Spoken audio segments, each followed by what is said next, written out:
galera do aulav.com.br, mais uma aulinha então, continuando as nossas funções orgânicas, hoje falando então de éteres.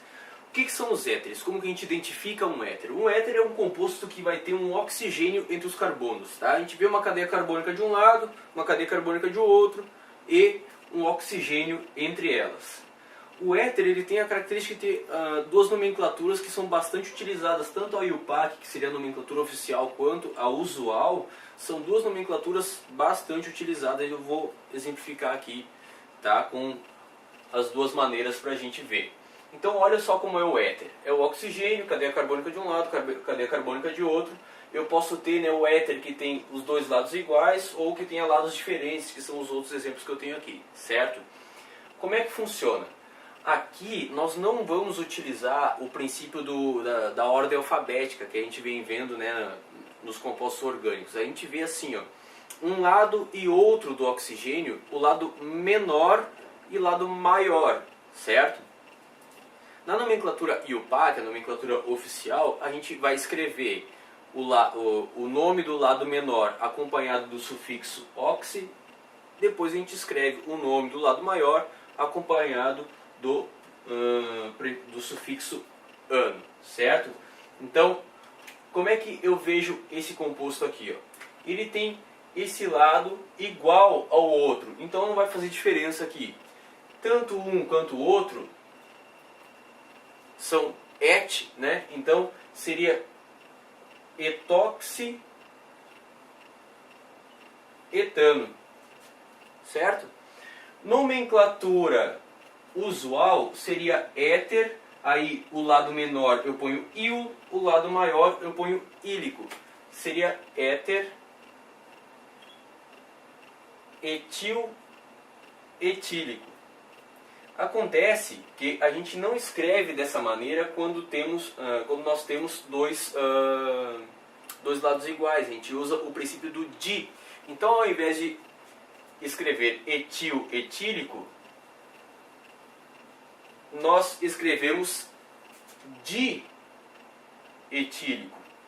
Aí fica assim o nome dele, éter dietílico. Inclusive esse daqui é o composto, digamos assim, o mais famoso dessa função orgânica. O éter dietílico é o famoso anestésico, certo?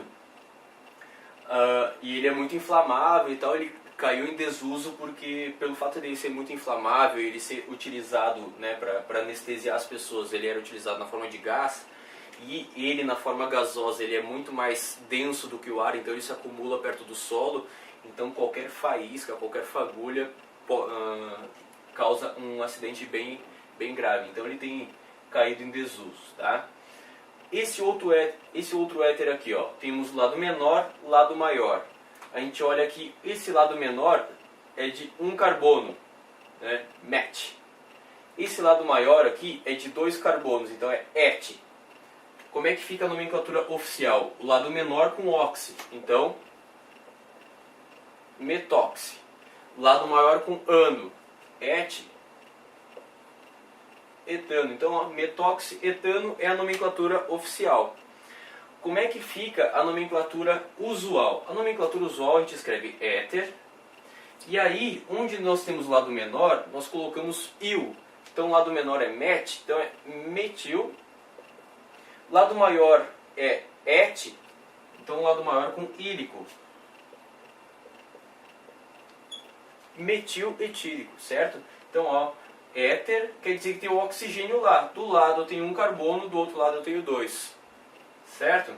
Nesse caso aqui, ó, uma estrutura de linha, eu vejo que aqui eu tenho o lado menor, ó, com 1, 2, 3 carbonos. Isso aqui é prop. Certo?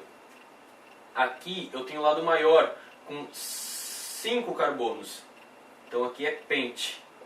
Então o lado menor e o lado maior. Vamos aplicar as regras de nomenclatura. Menor com oxi, então ó, propoxi. Lado maior com ano, pentano.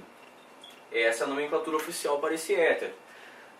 Na nomenclatura usual escrevemos éter, lado menor com il, então propil, lado maior com ílico, então pentílico, certo? Sempre aqui, ó, nomenclatura oficial, né? UPAC, usual. UPAC, usual, UPAC, usual. Tranquilo? Vamos nesse daqui, ó.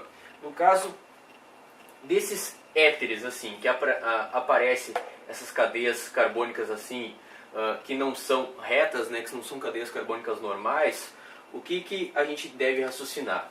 Nós vamos olhar para cada um desses radicais orgânicos que estão ao lado do oxigênio.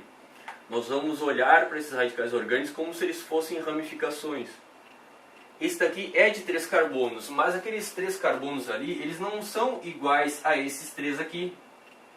Então eu não posso dizer que aquele lado ali é o lado, digamos assim, prop apenas, certo? Esse daqui, ele seria um isoprop, que é exatamente o isopropil, né? Digamos assim, né? Só aqui um exemplinho, já vou apagar, né? Aqui eu tenho um isopropil ligado ao benzeno, certo?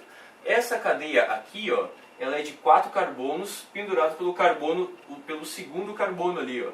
Então seria como essa cadeia aqui, ó, certo?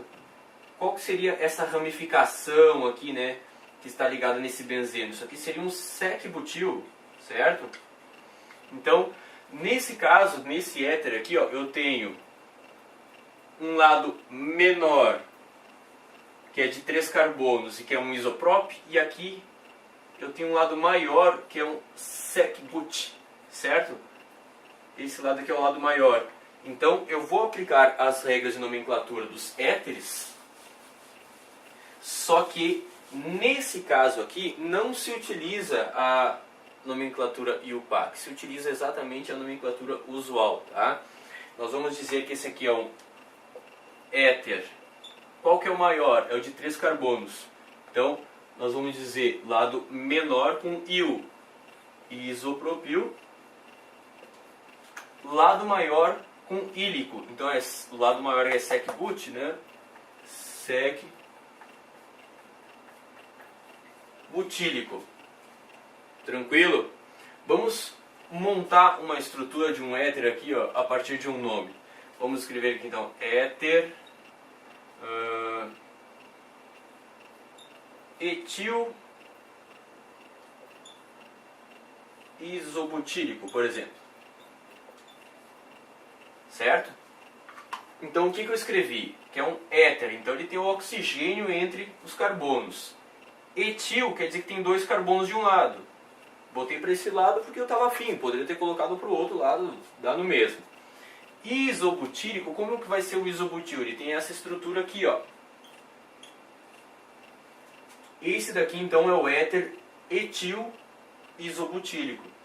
Por que o nome que eu escrevi ele está, digamos assim, atendendo à regra? Porque eu falei aqui primeiro um lado de 2 carbonos e aqui depois o lado que era de 4 carbonos, né? Porque eu tenho que respeitar a regra que diz que quando eu estou falando da nomenclatura usual, assim como também na IUPAC, eu sempre falo primeiro o lado menor, depois o lado maior. Tranquilo?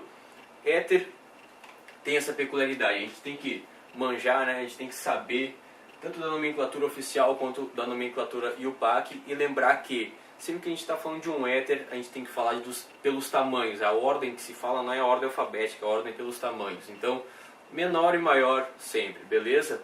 Então é isso daí. Clica aí no gostei do vídeo se essa aula te ajudou.